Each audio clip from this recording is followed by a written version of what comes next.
Dear student, आज हम लोग पढ़ने वाले हैं टॉपिक ग्रेविटेशन। हम लोगों ने ऑलरेडी पढ़ लिया था क्या, equation of motion. Equation of motion, तो देखिए ये क्या था कि पहली इक्वेशन क्या थी, v is equal to u plus a t, v square equal to u square plus 2as, s is equal to u t plus half a t square. ठीक है, ये एक मोशन का कॉन्सेप्ट था। इसके बाद एक और आता है, वो क्या है, Newton's gravitational law.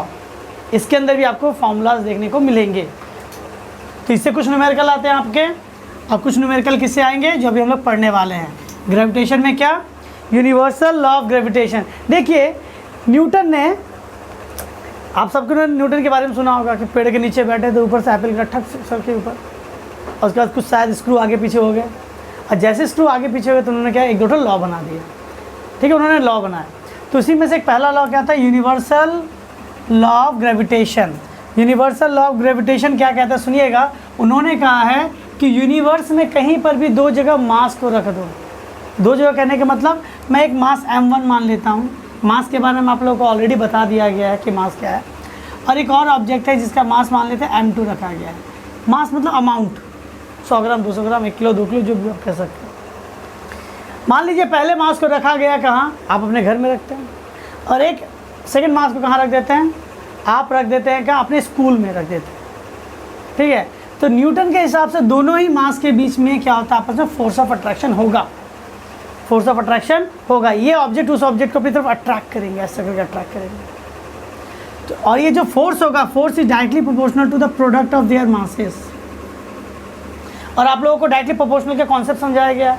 Directly proportional का मतलब क्या होता है, अगर मैं फोर्स को बढ़ा दूं तो प्रोडक्ट ऑफ मास भी क्या होना चाहिए, बढ़ना चाहिए।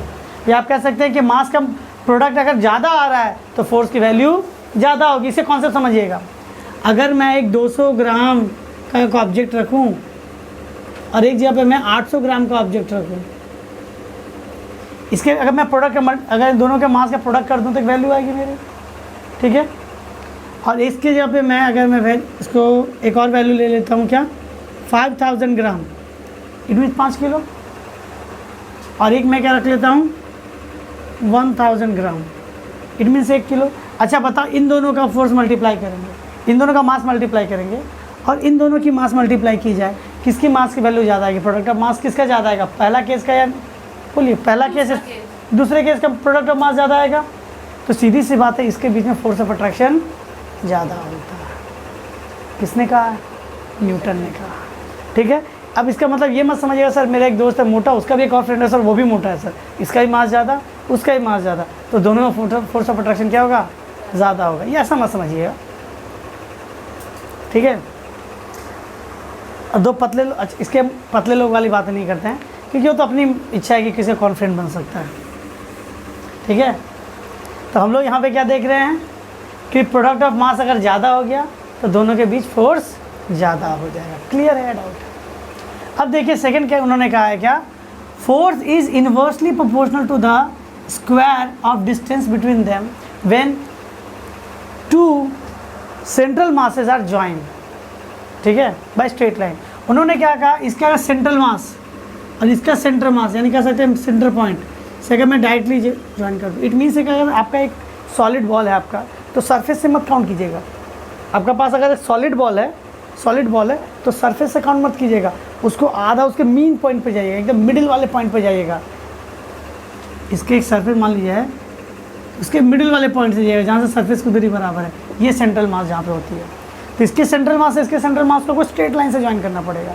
जिससे आपको एक कॉन्सेप्ट पता चलता है क्या, कि सर ये जो फोर्स है वो स्ट्रेट लाइन पे काम करता है, यानी दोनों के बीच का डिस्टेंस क्या होता है, सेंट्रल, इसके सेंट्रल मास से इसके सेंट्रल मास को ज्वाइन करता है।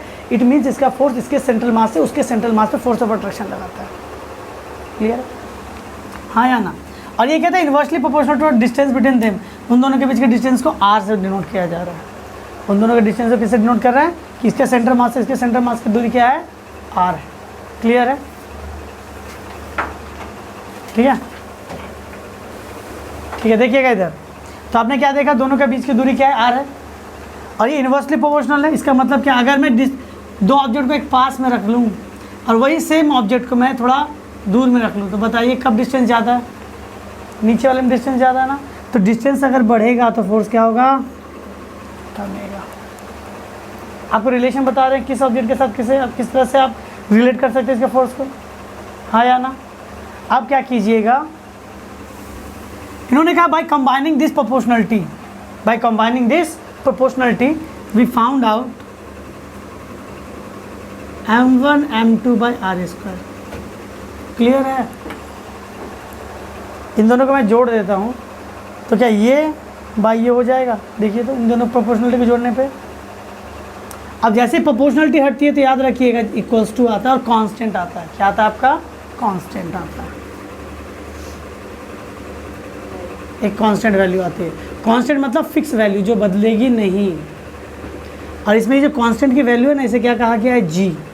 क्या कहा गया है? अब सवाल आता है क्या कि जी क्या है? जी को कहा जाता है यूनिवर्सल ग्रेविटेशनल कांस्टेंट। क्या कहते हैं? Gravitational constant. आप लोग यहाँ तक नोट डाउन कर लीजिए पहले। चलिए नोट डाउन कर लिया आपने। देखिए हम लोग को क्या करना है, इसकी वैल्यू चेक करनी है।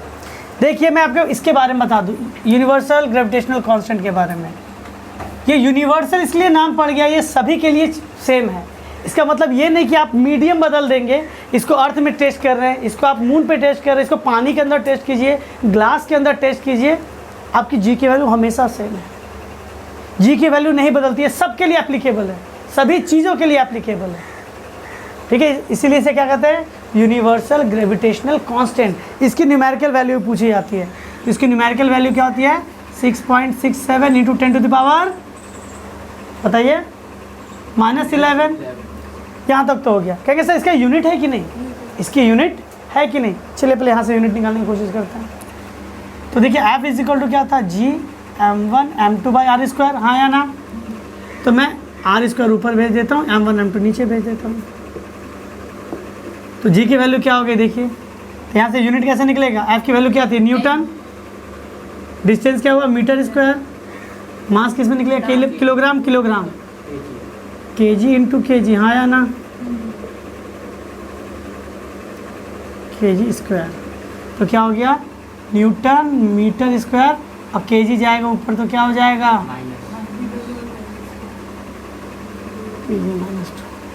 क्लियर है? तो देखिए आपसे अगर हो सकता है तो डायरेक्टली इसकी यूनिट पूछी जाएगी, तो खाली ये लिखिएगा तो नंबर मिल जाएगा। अगर वैल्यू पूछा जाता तो वैल्यू के साथ यूनिट लिख दीजिएगा। क्लियर है, समझा पाए?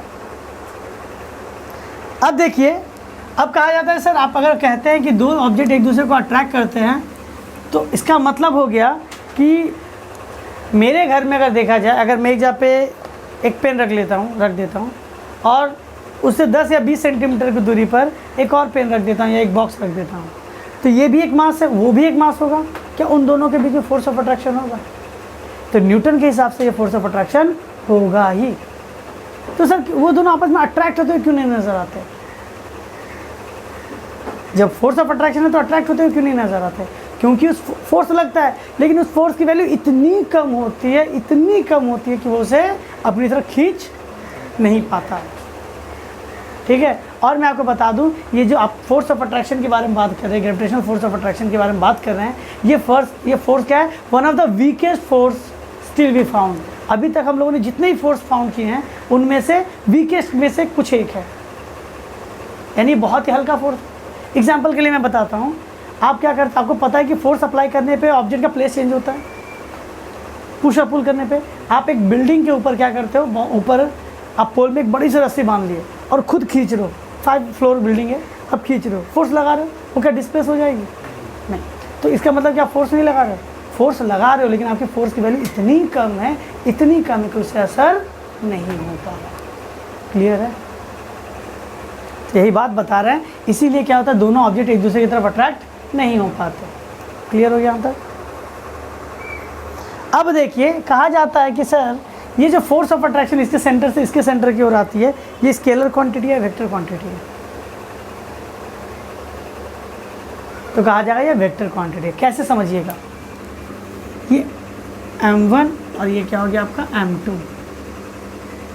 ये m1 इसको अपनी तरफ अट्रैक्ट करेगा, हाँ वो और वो उसको करेगा। तो ये क्या कहेंगे, इसने ये मेरा फर्स्ट ऑब्जेक्ट, ये ऑब्जेक्ट फर्स्ट, ये सेकेंड, तो मैं लिख सकता हूँ force on 1, force on 2 by 1, force on 2 by 1। वरना अगर नहीं समझ रहा तो आप ऐसे लिख दीजिए, इस फोर्स को क्या कहिएगा, इसे इस तरफ उठा किया ना, फोर्स 1 की तरफ आ रहा।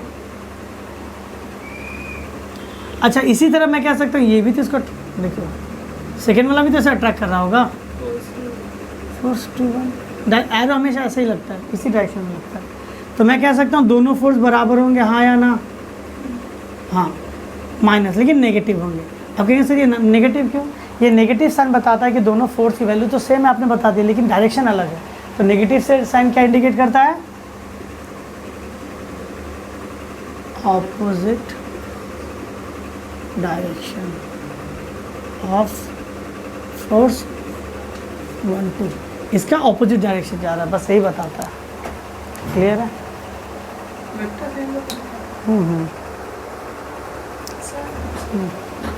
ठीक है। इसके बाद एक और कॉन्सेप्ट आता है क्या, कि सर ये जी का फोर्स के बराबर हो जाएगा। तो इसका वैल्यू क्या होगा, जब आप m1 भी आपका 1 kg रख लेते हैं, m2 भी कितना रखते हैं, 1 किलोग्राम, इट मीन्स 1 किलोग्राम ये रखा गया और 1 किलोग्राम यहाँ पे रखते थे, दोनों 1 किलोग्राम ऑब्जेक्ट है। दोनों के बीच की दूरी कितनी है, 1 मीटर। दोनों के बीच का डिस्टेंस कितना हो जाएगा, 1 मीटर। इसका मतलब क्या कह सकते हैं कि अगर यूनिट मासेस को यूनिट डिस्टेंस पे रखते हैं तो उसके बीच में जब फोर्स लगता है वो फोर्स की वैल्यू क्या हो जाती है, 1 का square. It means F is equal to G. तब कहेंगे फोर्स की वैल्यू ग्रेविटेशनल कांस्टेंट के बराबर हो जाती है। अगर आपसे कहेगा कि 1 किलोग्राम यहाँ पे मैंने चावल रख दिया, इधर में भी मैं 1 किलोग्राम चावल रख देता हूँ या फिर कुछ वेट रख देता हूँ, बताओ दोनों के बीच जो फोर्स लगता है उसकी वैल्यू क्या होगी।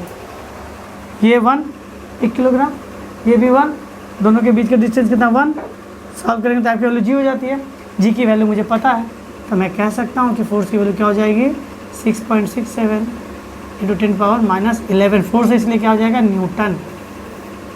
ये आपके लिए 1 या 2 नंबर का सवाल हो सकता है कि अगर मैं 1 किलो के ऑब्जेक्ट के साथ इस तरह वैल्यू पर रखूँ तो क्या आ जाएगा। अब इसका बहुत तरह हो सकता है, कह सकता है कि इधर 1 किलोग्राम, इधर क्या आ जा सकता है ½ किलोग्राम, तो इधर 1, इधर 1/2, इधर 5 मीटर का डिस्टेंस तो 5। इस तरह से आप न्यूमेरिकल सॉल्व कर सकते हैं। समझा पाए? चलिए आप एक सवाल का जवाब दीजिए, देखते हैं आप लोग कर। और याद रखिएगा यूनिट सेम होने चाहिए, ऐसा में हम लोग काम कर रहे हैं, ठीक है। चलिए बताइए, अगर 5 किलोग्राम एक ऑब्जेक्ट इधर है, एक मास है, और एक मास है जो कि इसका 2 किलोग्राम है, दोनों के बीच की दूरी अगर मैं 10 मीटर रख दूं, तो बताओ इस समय जो दोनों के बीच में जो मतलब इसके सेंट्रल मास से इसके सेंट्रल मास के बीच की दूरी अगर 10 मीटर है, तो बताइए कि इसके बीच में जो फोर्स लग रहा है उसकी वैल्यू क्या होगी। 0। फिर बताते हैं, समझिएगा, इस फॉर्मूला में डाल दीजिएगा। जी की वैल्यू पता है, एम की वैल्यू पता है, M2 की वैल्यू पता है, आर की वैल्यू पता है, सॉल्व करके निकाल दीजिए। ठीक है, मैं फिर बता रहा हूँ आपसे। सवाल क्या दिया गया, इधर मैंने कुछ 5 kg का ऑब्जेक्ट रख दिया, इधर मैंने 2 kg का ऑब्जेक्ट रख दिया, इसके सेंट्रल मास से इसके सेंट्रल मास की दूरी कितनी है, 10 मीटर है। तो बता इन दोनों के बीच में जो फोर्स ऑफ अट्रैक्शन है ये कितना होगा। चलिए कैलकुलेट करके दिखाइए। चलिए आपने सही बनाया था, देख लीजिए, मैं बता देता हूँ। F इज इक्वल टू जी, देख लीजिए, जी की वैल्यू 6.67 इंटू 10⁻11। M1 की वैल्यू 5 kg ऐसा यूनिट में है, M2 की वैल्यू 2 kg ऐसा यूनिट में है। डिस्टेंस क्या था, 10, ये भी ऐसा यूनिट में है।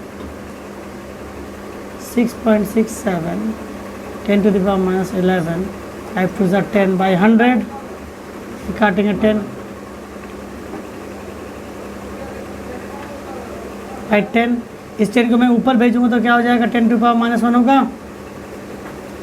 6.67 इंटू 10⁻12 न्यूटन। कितना का फोर्स लग रहा है, 6.67 इंटू 10⁻12 न्यूटन का फोर्स लग रहा है, फोर्स ऑफ अट्रैक्शन। ठीक है, चलिए देखिए एक और सवाल दिखाते हैं, उसके बाद बनाना स्टार्ट करेंगे। आपसे कहा जाए, इतना इजी सवाल तो मिलेगा नहीं आपसे। आपसे कहा जाएगा एक 20 ग्राम का ऑब्जेक्ट है, और एक आपका 5 ग्राम का ऑब्जेक्ट है।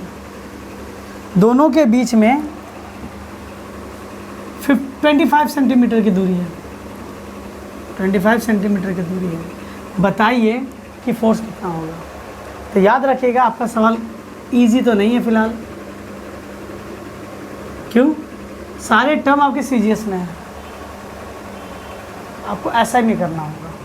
20 ग्राम को क्या लिखेंगे? ग्राम के लिए बाई 1000, किलोग्राम 1/50 तो केजी होगा। देखिए यहाँ तक समझ आया। ग्राम से किलोग्राम करने के लिए 1000 डिवाइड करते हैं।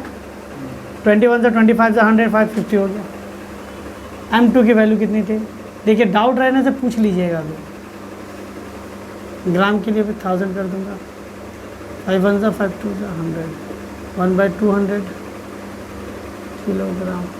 डिस्टेंस कितना है? 25 सेंटीमीटर। सेंटीमीटर से मीटर जाने के लिए क्या करेंगे? 100, 1/4 मीटर। सर इसको करने के लिए सब ऐसा ही में होता है। हाँ क्योंकि देखिए ना, न्यूटन मीटर अगर आप सीजीएस में करते तो आपको इसको भी चेंज करना होगा ना। 10 न्यूटन के जगह पे आपको डायन लिखना है तो 10⁵ मल्टीप्लाई कीजिए। सही है। किलोग्राम के लिए देख, किलोग्राम का डिवाइड स्क्वायर में करना पड़ेगा, तो आपको किलोग्राम को 1000 करके 2 बार डिवाइड करना है। फिर आपको मीटर के लिए आपको वैल्यू चेंज करनी पड़ेगी। तो बेटर होता है कि यही वैल्यू हमेशा आती है और ज़्यादा टफ सवाल नहीं होता। यही आपको यूनिट पे थोड़ा ध्यान देना पड़ता है बस।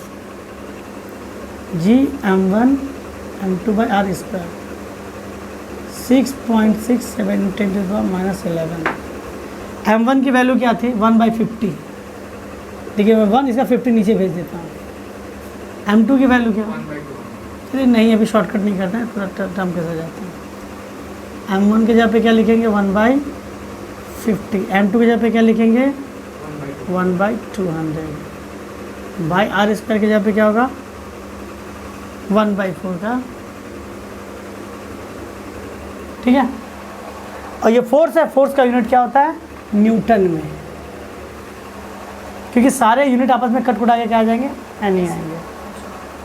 अब देखिए वैल्यू देखिए, 6.67 × 10⁻11। इसकी 50 कहाँ चल जाएगी? नीचे। इसकी 200 कहाँ चला जाएगी? नीचे। और ये 1/4 क्या हो जाता है? होल स्क्वायर क्या हो जाएगा? 1/16। 16 चल जाएगा ऊपर। क्लियर? अब क्या करेंगे हम लोग? देखिए 16 से 6.67 को मल्टीप्लाई कर लीजिएगा। 10⁻11 माइनस में ये क्या हो जाएगा? 5 2 = 10। देखिए 50 और 200 को जब गुना करते हैं, 5 2 = 10 और 10,000 हो जाएगा।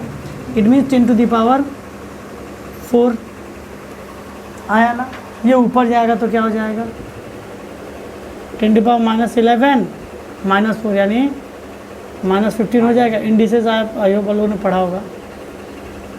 और इससे आपको गुना कर दीजिए, जो वैल्यू आएगी 6.67 से अगर मैं 16 को गुना कर दूँ, 106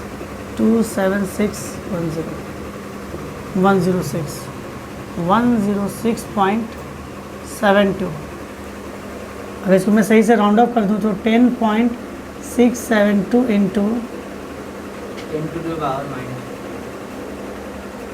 -10 टू द पावर क्या हो जाएगा? -15 क्यों? 14 हो जाएगा। क्यों? मैंने इसको 10 से डिवाइड किया है, 10 से मल्टीप्लाई किया। 10 से डिवाइड करने के कारण डेसिमल एक प्लेस आगे आ गया, मल्टीप्लाई करने के पावर एक पावर कम गया, इतनी न्यूटन आ जाएगी। ये हुआ फोर्स। तो देखिए वैल्यू देखिए 10 का पावर, जितना पावर बढ़ेगा माइनस में वैल्यू उतनी कमेगी। So it is a negligible force, बहुत कम है। ये फोर्स की वैल्यू क्या हो गई? बहुत कम है। ठीक है, नोट डाउन कर लीजिए। वो 10 कहाँ से आया? चलिए देखिए, अब हम लोग क्या बात करते हैं? Properties of gravitational force. अच्छा, ये फोर्स की प्रॉपर्टी क्या है? ये जो आप फोर्स देख रहे हो इसकी प्रॉपर्टी क्या है? ऑलरेडी डिस्कस हो गया है, टॉपिक है इसलिए बता रहे हैं। इस फोर्स की क्वालिटी क्या है? पहला, it is always attractive force. It is always attractive, क्योंकि दोनों मास आपस में अट्रैक्ट करते हैं, रिपल नहीं करते, हमेशा अट्रैक्ट करेंगे। तो ऑलवेज क्या होगा आपका? Attractive force in nature. Clear है?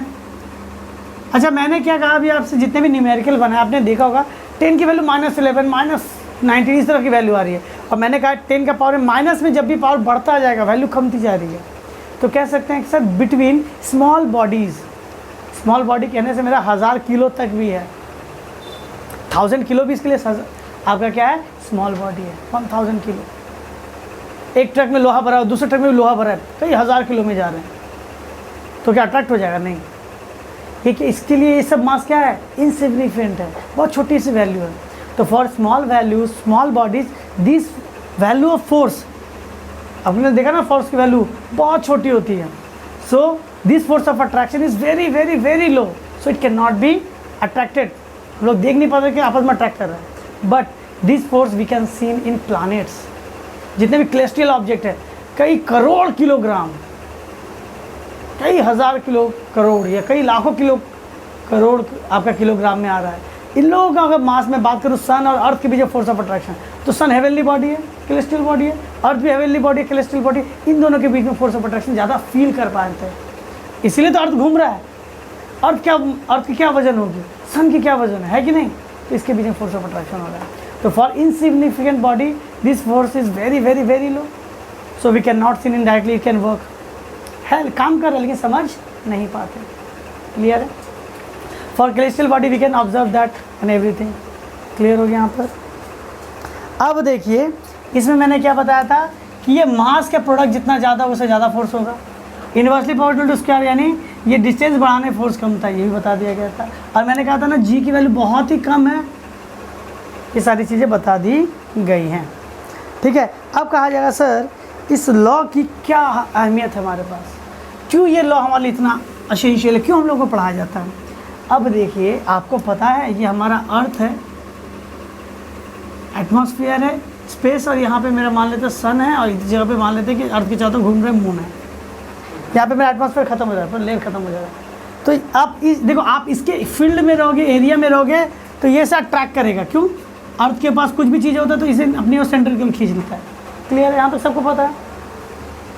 मून के पास भी कुछ अट्रैक्टिव पावर है, सन के पास भी अट्रैक्टिव पावर है। अब इमेजिन कीजिए, अर्थ के कितने ऊपर पर स्पेस में, अर्थ के बाहर ही भेजना, फिर अर्थ के अंदर भेजेंगे तो ग्रेविटी पूरी लग के खींच लेगा। अब बताइए, अर्थ है, ये मून है, मैं मून को अगर इग्नोर कर दूँ, ये सन है, तो अर्थ के बाहर किस जगह पे सैटेलाइट छोड़ दे, सैटेलाइट छोड़ दे, तो अर्थ पे लगने वाला फोर्स और सन से लगने वाला फोर्स आपस में क्या हो जाएगा, बराबर अगर हो जाए, ना तो इधर आ पाएगा ना तो उधर जा पाएगा। समझिएगा, अगर किसी ऑब्जेक्ट पे इधर से अगर फोर्स लगाया जाए 20 न्यूटन का, और इधर से भी फोर्स लगाया जाए 20 न्यूटन का, तो क्या होगा, ऑब्जेक्ट वहीं का वहीं रह पाएगा, हाँ या ना?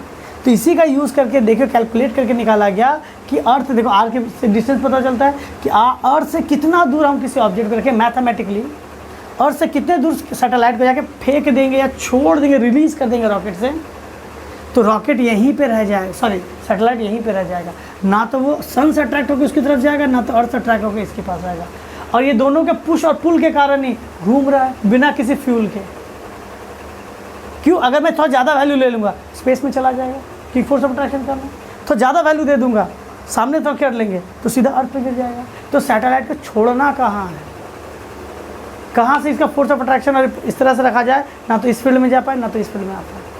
ये सारी चीज़ें लगते हैं बीच में आते हैं। आप जो रॉकेट लॉन्च करते हो, सैटेलाइट के बारे में इतने सारे सैटेलाइट लॉन्च किए गए, कहाँ पे किस जगह पे कितने किलोमीटर से कितने किलोमीटर के रेंज में फेंकने हैं, ये सभी इसी फोर्स से हम लोग को पता चला है। तो ये बहुत ज़्यादा इम्पोर्टेंट है। ठीक है, अब यहाँ पे एक और चीज़ आती है, क्या? Force due to gravity. Force due to gravity तो समझते हैं। आपने देखा होगा किसी भी ऑब्जेक्ट को अगर इस तरह से डाल के छोड़ दे तो क्या होगा, गिर जाता है ना। क्यों गिर रहा है? देखिए क्यों गिर रही है, ये चीज़ें नीचे क्यों गिर रही है, क्यों गिर रहा है?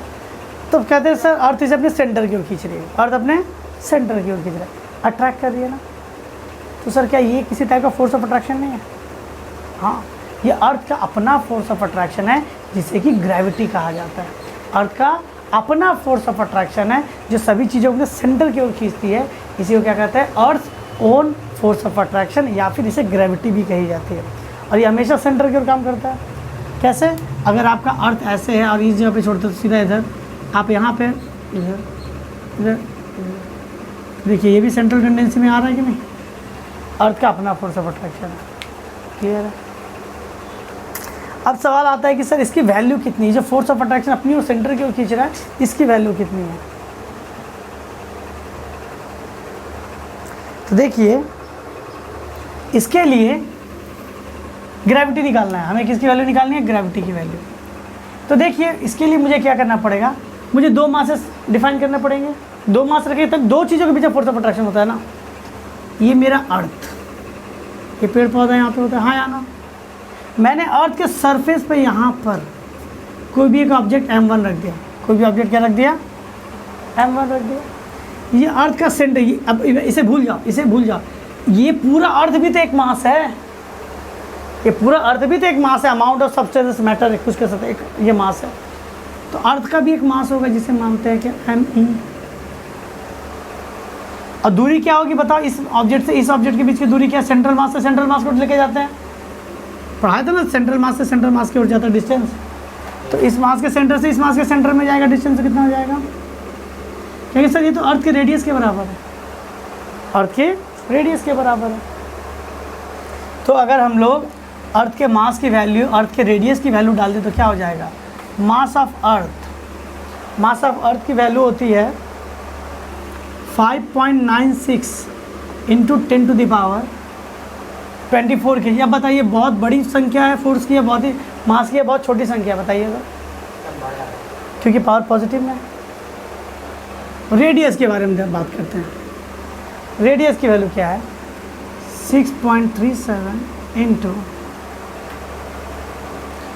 10 टू द पावर 6 मीटर। क्लियर है? 10 to the power 10 lakh, sorry हाँ 10 लाख से गुना करते, इतना लाख किलोमीटर खाली रेडियस से सेंटर की दूरी है मीटर में। ठीक है, तो अर्थ का सेंटर से इसकी की वैल्यू बहुत ज़्यादा है, लाख किलोमीटर समझते हैं आप। इंडिया का नॉर्थ से साउथ तक से कई 1000 किलोमीटर में आता है, यानी बहुत बड़ी संख्या हो गई यहाँ पे। आप कहेंगे सर ये तो निकल गई, ये पता चल गई, मास ऑफ सेकंड बॉडी। अच्छा बताइए अर्थ कहाँ पे, तो कई आप कह सकते हैं करोड़ इंटू करोड़ इंटू करोड़ इतना किलोग्राम, उसके सामने आपका 1 किलो 2 किलो आधा किलो कैसा लगता है? 20 किलो 30 किलो कुछ नहीं के बराबर। ये तो वही बात होगी, आपने 2 लाख आपने 20 लाख में घर बनाया, आपके घर बनाने में मैंने 2 रुपये हिस्से दिए थे, वही हो जाएगा। तो इसका मास इनसिग्निफिकेंट होता है, इनसिग्निफिकेंटली वेरी लो या नेग्लेजिबल, इसलिए हम लोग उसको गिनते ही नहीं, यूनिट मान के छोड़ देते हैं। जीरो नहीं मन बोलना कि जीरो से गुना हो तो जीरो हो जाएगा, जीरो नहीं, इनसिग्निफिकेंट बोल के इसको हम लोग इग्नोर कर देते हैं, नेग्लेजिबल कर देते हैं। तो देखिए फोर्स क्या होगा, अर्थ अपने सेंटर की ओर खींच रही है ना, तो यहाँ पे ये फोर्स उसके इन्वर्ट लग रहा होगा, इस मास को इस मास की ओर खींच रही है। जी की वैल्यू 6.67 इंटू 10⁻11, m1 की वैल्यू क्या होगी, यानी mass of earth 5.96 into 10 to the power 24, radius का स्क्वायर इट मीन्स 6.37 इंटू 10⁻6 का होल स्क्वायर, यही ना वैल्यू हो गया। आप इसे और मास को मैं यूनिट मान लेता हूँ, यूनिट 1 नहीं के बराबर। अब जैसे इसको सॉल्व किया जाएगा तो इसको सॉल्व करने के बाद वैल्यू आती है 9.8। आपके पास अगर साइंटिफिक कैलकुलेटर है तो यूज़ करके आप देख सकते हैं कितनी आती है, नियर अबाउट 9.8 आती है। तो हम लोग कह सकते हैं अर्थ का जो फोर्स है, अर्थ का अपना जो फोर्स है जो सेंटर की ओर खींचता है किसी भी सरफेस के ऑब्जेक्ट को, तो उसकी वैल्यू हमेशा 9.8 होती है। इसी फोर्स को हम लोग ग्रेविटी कहते हैं, अर्थ का अपना फोर्स जो किसी भी चीज़ को अपने सेंटर की ओर खींचता है। तो समझा पाए ग्रेविटी क्या है? Gravity is a kind of force which is applied by earth that can attract any object toward its center। Clear है? जी की वैल्यू क्या हो गई, फोर्स कैसे निकला, तो यही कहलाता है एक्सेलरेशन ड्यू टू ग्रेविटी। क्या कहलाता है? Acceleration due to gravity. अब कहेंगे सर इसके नाम में एक्सेलरेशन है, ग्रेविटी से मतलब क्या है? इसका मतलब ये, अब देखिए बात करते हैं एक्सेलरेशन ड्यू टू ग्रेविटी। देखिए इसके कॉन्सेप्ट की शुरुआत कहाँ से होती है। आप छत पे खड़े हैं और आपके हाथ में एक बॉल पकड़ के रखे आप, तो हाथ में जब पकड़ा तो उसका स्पीड कैसे, इससे कुछ मास होगा, तो इनिशियल वेलोसिटी थी कितनी, 0, हाथ में पकड़ा हुआ है। अब हम छोड़ देते हैं अपने हाथों से इसको, तो जैसे छोड़ेंगे तो ग्रेविटी इस पर लगेगी, ग्रेविटी कहाँ खींचेगी इसको, नीचे की ओर खींचेगी। क्लियर है कि डाउट है?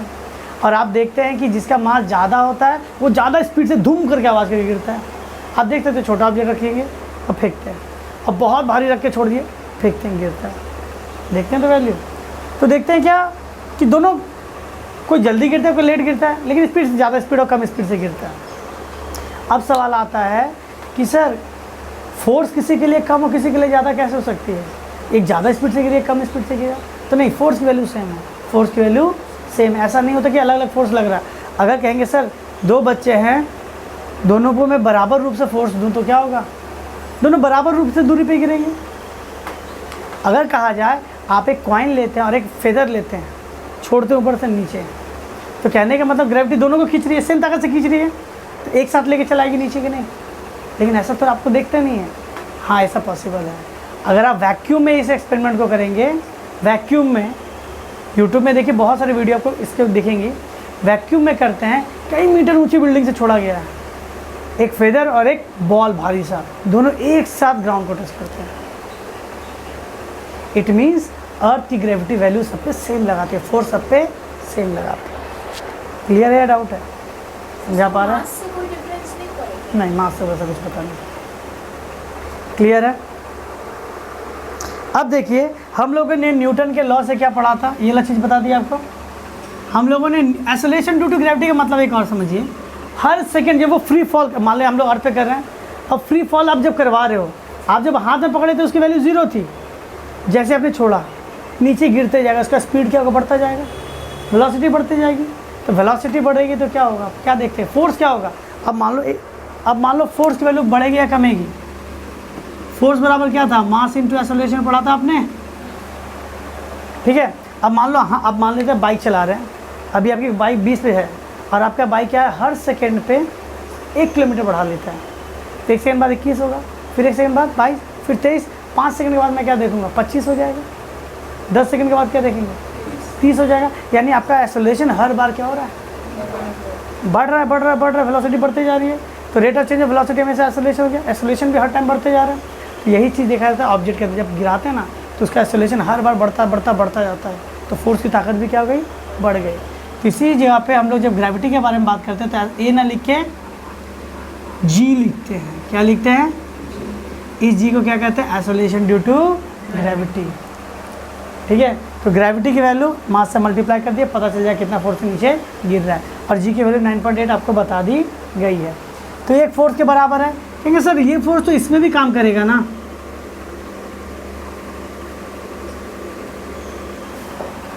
हाँ या ना? देखिए मैं आपको एक और टॉपिक बताता हूँ। ये अगर एक पेन के और अर्थ के बीच में जब फोर्स सेम है तो मैंने क्या पढ़ाया? F12 is equal to F-12 पढ़ाया ना। अगर मान लीजिए आपको क्या पढ़ाया गया था कि ये ऑब्जेक्ट और ये ऑब्जेक्ट, ये फोर्स इसको लगा रहा है F1 और ये फोर्स लगा रहा है F2, मैंने क्या कहा था? F1 is equal to -F2 कहा था आपसे। दोनों फोर्स की वैल्यू सेम होगी लेकिन ऑपोजिट डायरेक्शन में। अच्छा बताओ, अगर दोनों ताकत सेम है तो मैं तुम्हें जितने ताकत से अट्रैक्ट करता हूँ तुम भी तो मुझे उतनी ताकत से अट्रैक्ट कर रहे हो, तो हर बार मैं ही आपके पास क्यों गिर रहा हूँ? अर्थ क्यों नहीं उसके पास जाता? क्योंकि अर्थ का मास ज़्यादा है। तो कहेंगे सर मुझे पता है ना कि ग्रेविटी के बारे में मैंने बात किया था, एक्सेलरेशन ड्यू टू ग्रेविटी के बारे में, मास इंटू एक्सेलरेशन। फोर्स, अब देखो एक्सेलरेशन की वैल्यू अपने यहाँ से निकालते हैं। आप देखिए ध्यान से, तो ए बराबर क्या होगा? F/m, हाँ या ना? तो मान लीजिए कि अर्थ को जब खींचा गया, acceleration by earth, acceleration by body. Acceleration यानी कितना स्पीड से गिरेगा ये तो। अब बताओ फोर्स की वैल्यू दोनों में क्या है? सेम है, हाँ या ना? अर्थ का मास बहुत ज़्यादा है, बहुत ज़्यादा मतलब ह्यूज है इसके सामने। इसको मैं क्या मान लेता हूँ? एम ई क्या लिख सकते हैं? M of object is very very very very very very less than mass of earth, हाँ या ना? तो अब ध्यान से देखिएगा, इन दोनों को मैं डिवाइड करूँ अगर F/m ऑब्जेक्ट,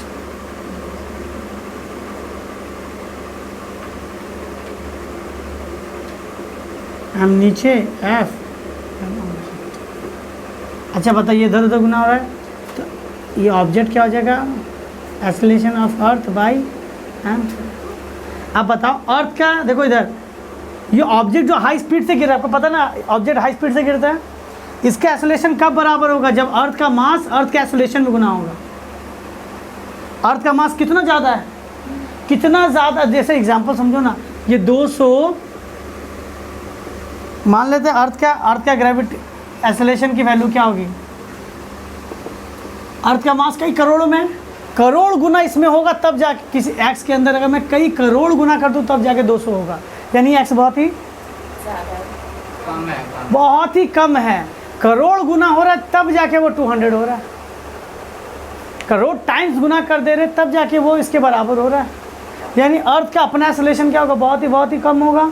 यानी अर्थ के हिलने का ताकत बहुत कई करोड़ गुना कम है इससे।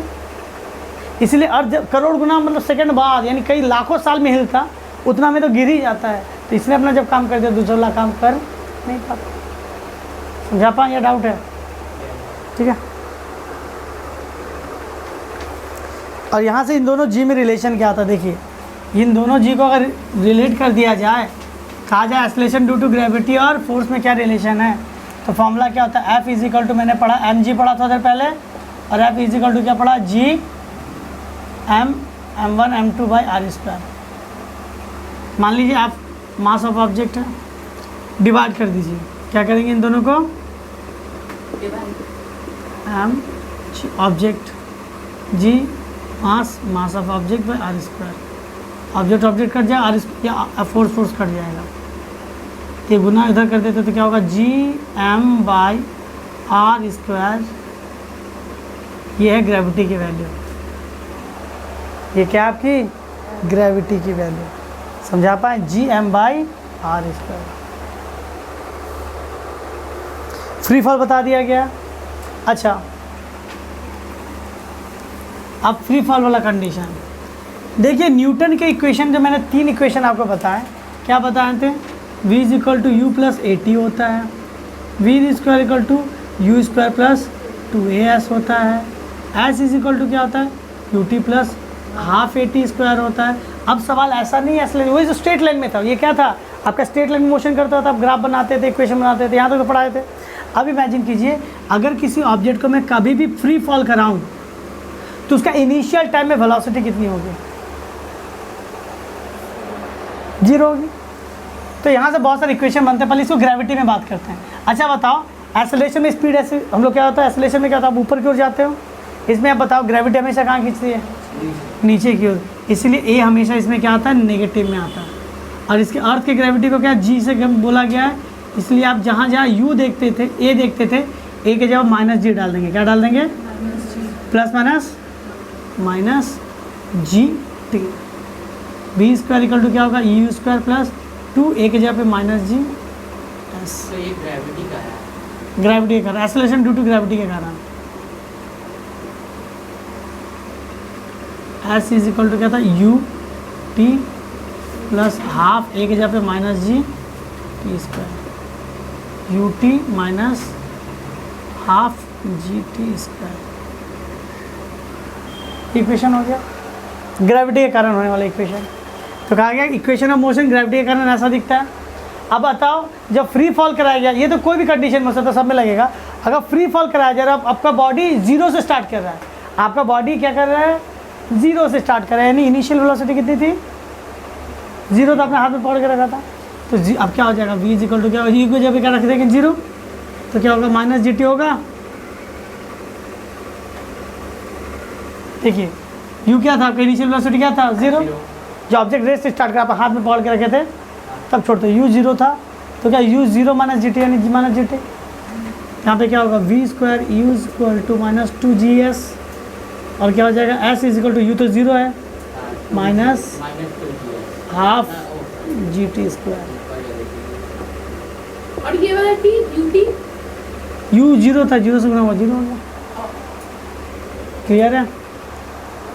हाँ या ना? ये था फ्री फॉल के कंडीशन। क्या थे आपके फ्री फॉल के कंडीशन? अब इससे बहुत सारे रिलेशन आप निकाल सकते हैं। ठीक है, आप इसे नोट डाउन कर लीजिए। चलिए अब नया टॉपिक है आपका मास, वेट और इनके बारे में कंपैरिजन। मास क्या होता है? Amount of substance present in a body is called मास। जैसे एग्जांपल, आप ये पत्थर देख पा रहे होंगे, पेपर वेट देख पा रहे होंगे, इसके अंदर कितने अमाउंट में मटेरियल है, कितना इसके अंदर मटेरियल है, वो क्या कहलाता है? इसका मास कहलाता है। ठीक है, अब देखिए वेट क्या होता है। अगर मास को आप ग्रेविटी से मल्टीप्लाई कर देते तो वेट बन जाता है। वेट कैसे? जैसे मान लेते इसका मास सर्टेन होगा, जैसे मान लेते कभी आपने सुना होगा ना 20 ग्राम, सुना आपने? 20 ग्राम, 30 ग्राम, 50 ग्राम, 60 ग्राम। तो जनरली देखो ये मास में जनरली आता है कि इसके अंदर 20 ग्राम का अमाउंट है। इसका अमाउंट कितना है? 20 ग्राम है। लेकिन यही चीज़, अब मैं 60 ग्राम मान लेता हूँ, लेकिन यही चीज़ को अगर मैं मून पे जाके मापूँ ना तो वज़न कितना हो जाता है? 10 ग्राम। कहाँ पे? मून। और ये कहाँ पे था? क्यों? क्योंकि मून का जो आपका ग्रेविटी पावर है अर्थ के ग्रेविटी पावर से क्या है? 6 गुना कम है। तो इसीलिए यहाँ पे इसका उसका वेट जहाँ पे जब भी मून पे जाएगा तो आपका वेट 1/6 हो जाता है, 600 ग्राम 100 ग्राम हो जाएगा। तो आपको अगर लगता है कि आपका वेट ज़्यादा है तो आप गलत प्लानेट पे हैं। आपका वेट सही है, आप जस्ट गलत प्लानेट पे हैं। आप मून पे चल जाइए, यहाँ पे 60 किलो, कहाँ पे 10 किलो, यहाँ 100 किलो का 120 किलो, कहाँ पे 20 किलो के हो जाइएगा।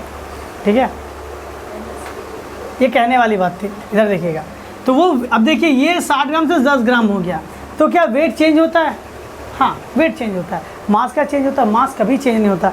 अगर मैं इस पत्थर को मून पे लेके जाऊँ, पहले जितना अमाउंट था अभी भी उतना ही अमाउंट मुझे मिलेगा, मून पे भी मुझे इतना ही अमाउंट देखने को मिलेगा। क्लियर है? लेकिन इसका वेट वहाँ पे क्या हो जाएगा? बदल जाएगा। तो मैंने क्या देखा, वेट बदल सकता है, मास बदलता नहीं है। आप अगर 5 चॉकलेट लेके जाओगे तो उसके अंदर जितना मटेरियल चॉकलेट था, यहाँ पे जितना था वहाँ पर भी उतना ही चॉकलेट होगा, लेकिन वजन क्या हो जाएगा? कम और बेस कम हो जाता है। ठीक है, तो ये कॉन्सेप्ट है आपका वेट का। बहुत बार आपसे कहा जाता है सवाल, मास क्या इनहेरेंट क्वालिटी है? मास बदलता नहीं है। Mass is a inherent quality of body. और मास एक स्केलर क्वांटिटी। मास क्या है? स्केलर क्वांटिटी का कोई डायरेक्शन नहीं होता। 40 किलोग्राम किधर है पता है आपको? 50 किलोग्राम किधर है पता है? नहीं। ये क्या आपका स्केलर क्वांटिटी है। वेक्टर क्वांटिटी होता है वेट। 20 किलोग्राम ऑन अर्थ, यानी कि आगे अर्थ उसे नीचे की ओर खींच रही है टूवर्ड द सेंटर, तो 40 ग्राम क्या हो गया? उसको अर्थ अपने सेंटर की ओर खींची, उस हिसाब से। अब वेट जब भी जैसे कहा गया 20 ग्राम और 20 ग्राम वेट में अंतर है। 20 ग्राम मतलब उसका मास है 20 ग्राम। आप लेकिन 20 ग्राम वेट लगा देते, इसका मतलब अर्थ उसे सेंटर की ओर क्या खींच रही है? अर्थ उसे सेंटर की तरफ क्या खींच रही है?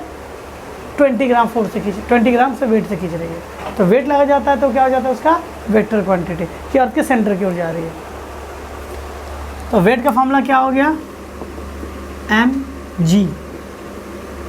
देखिए मैंने क्या कहा, मास की वैल्यू फिक्स होती है। अगर एक मटेरियल के लिए मास की वैल्यू फिक्स है, आप अलग अलग जगह पे ग्रेविटी बदलते जाओगे तो क्या हो जाएगा? वेट भी बदलता जाएगा। मून पे चल गया, अर्थ पे चल गया, वेनस पे चल गया, बदलता जाएगा। लेकिन सिर्फ अर्थ के बारे में बात करें तो अर्थ का ग्रेविटी की वैल्यू क्या होती है? फिक्स होती है। मास जस्ट मल्टीप्लाई करते जाइए तो वेट मिलता चला जाएगा। ठीक है। और आपको मैंने KGF के बारे में बताया था, किलोग्राम फोर्स, कैसे वेट से फोर्स में काउंट करते हैं, फोर्स से कैसे वेट में काउंट किया जाता है। कभी भी आपको किलोग्राम में रहे, याद रखिए कभी भी आप न्यूमेरिकल बनाएगा तो अपने दिमाग को इतना खोल के रखिएगा कि पहला चीज़ इसलिए होता है कि यूनिट सेम है कि नहीं। ऐसा ही तो सारे ऐसा ही में होना चाहिए, CGS तो सारे CGS में होना चाहिए। ये पहला कॉन्सेप्ट होना चाहिए न्यूमेरिकल बनाते समय। दूसरा, ये कॉन्सेप्ट आपको माइंड में हमेशा रहता, ये चीज़ रहना चाहिए कि कभी भी आप न्यूटन वाला या कोई फोर्स वाला सवाल कर रहे हैं तो फोर्स हमेशा न्यूटन में होनी चाहिए। फोर्स हमेशा न्यूटन या फिर डाइन में होनी चाहिए। CGS है तो डाइन में होनी चाहिए। लेकिन कभी भी अगर आपको इस तरह देगा 5 किलोग्राम, तो 5 किलोग्राम कोई फोर्स नहीं है, ये वेट है। तो 5 किलोग्राम कितना फोर्स लगाएगा? आप जस्ट 9.8 से मल्टीप्लाई कर दीजिए। और अगर कभी आपको पता चलता है कि 100 न्यूटन फोर्स, 100 न्यूटन लिख दिया गया, तो वो फोर्स है, वेट नहीं। वेट के लिए आप 9.8 से डिवाइड कर दिए, उसका वेट आ जाएगा। ये चीज़ें पहले ही आपको बता दी गई है। किलोग्राम क्या, किलोग्राम फोर्स क्या है, कि उतना किलोग्राम कितना फोर्स लगाता है वो कहलाया क्या? Kilogram force. तो चलिए, हम लोग का ये चैप्टर था, आपका कौन सा चैप्टर था ये? लॉज ऑफ मोशन आपका पूरी तरह से कंप्लीट हो गया। सेक्शन A, B और C तीनों का तीनों ही कंप्लीट हो गया। अब हम लोग करेंगे न्यूमेरिकल्स।